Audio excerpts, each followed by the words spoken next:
It's Quant Trade Edge, and it's Monday, April 18th, 2022. This is a special lesson on the Taylor trading method. It's not going to be a complete lesson, but I just saw a really good example that I thought would be valuable to share. The Taylor trading method was created by a gentleman named George Douglas Taylor, and he initially used it in grains. And his book is still available. It's a little hard to follow. I've had the benefit of some wonderful market participants and market wizards that have vetted it and simplified it from my own understanding. But the core part of it is, on a daily basis, a good little cheat is the 2-period rate of change. You typically have after a couple of days, this is actually a breakout here, but you typically have a cycle where you have a day up, a test higher, then usually a test higher reversal, then a day lower, then a test lower reversal, then a day higher. And things like inside days are discounted from that. And also when you have a breakout, you tend to typically run further and not get your, you'll get your cycle, you'll see it in the 2-period rate of change, but you won't necessarily see it in the price action. So what I wanted to point out here is, that we have a breakout on both, this is crude oil, we have a breakout on both the 2-period rate of change oscillator and also the price action itself. The latest bars, we have this, the first up bar was this big one here, then another up bar.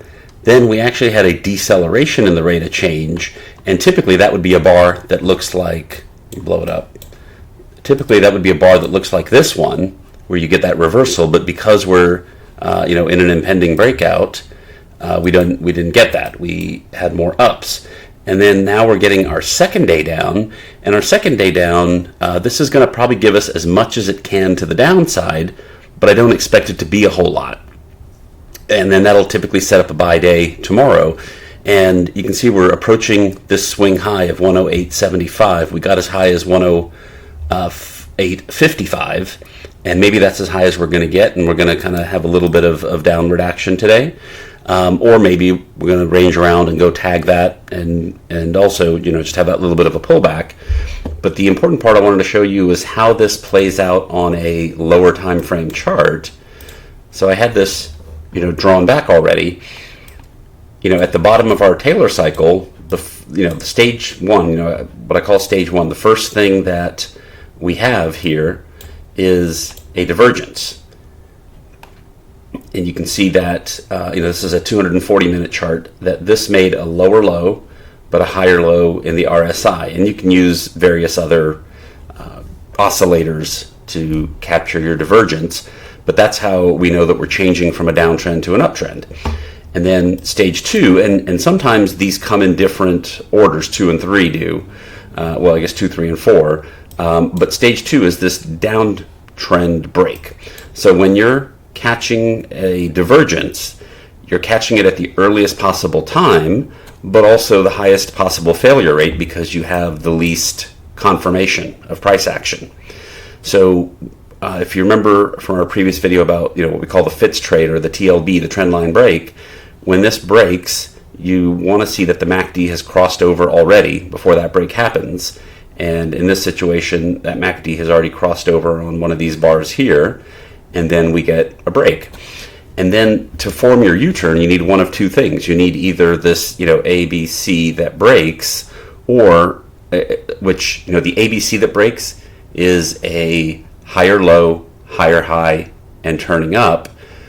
The other way to do that is a higher high, a higher low, and turning up, and that's what this did. So, what I call stage 3 here is we finally got the first swing to the upside that was greater than the previous swing to the downside. And to blow this up again, and remember, we're determining these swings by our Gann counter.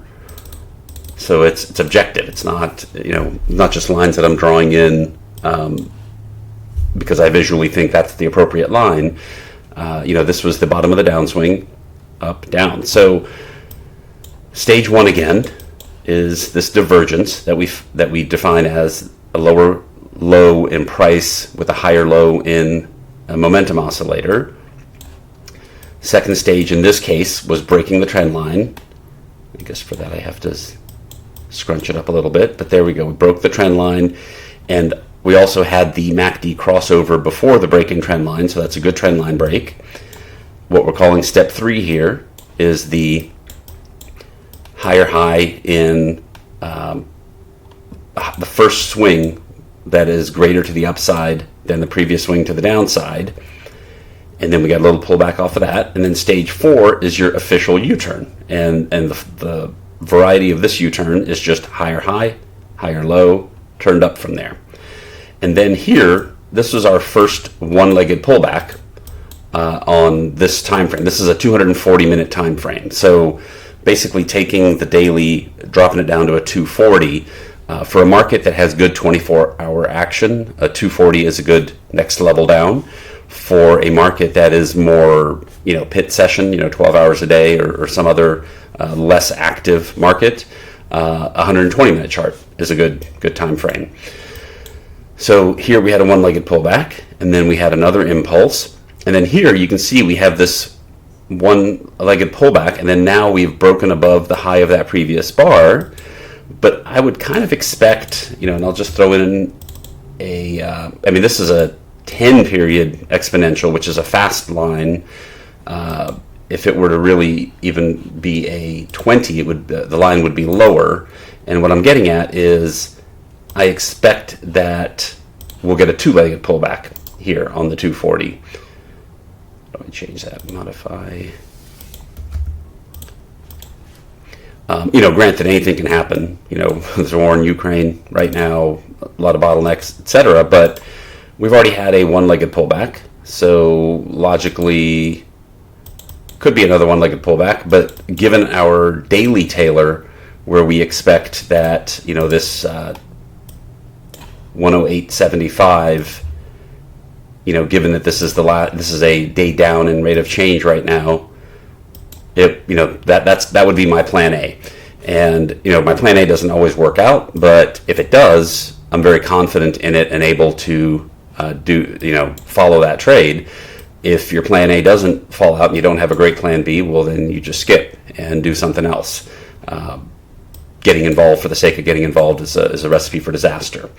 So I just wanted to point this out because this was a very clean example on Taylor and how the daily Taylor count, which now we know we're going through a breakout, and this is probably just retesting that breakout, is giving us a day where whatever pullback we get is probably going to be all we get before we go significantly higher tomorrow. So tomorrow being Tuesday. So anyway, it's my motto always to teach a man to fish, not to hand out fish. And that's my attempt here to do that with this example. So anyway, if you like this content, please drop a like and subscribe. It helps me put more content out and helps get more people involved in our community. And we've had some great people, great comments come through, some great questions, things that really get us all thinking, and hopefully at the end of the day makes us all better traders. So have a good day.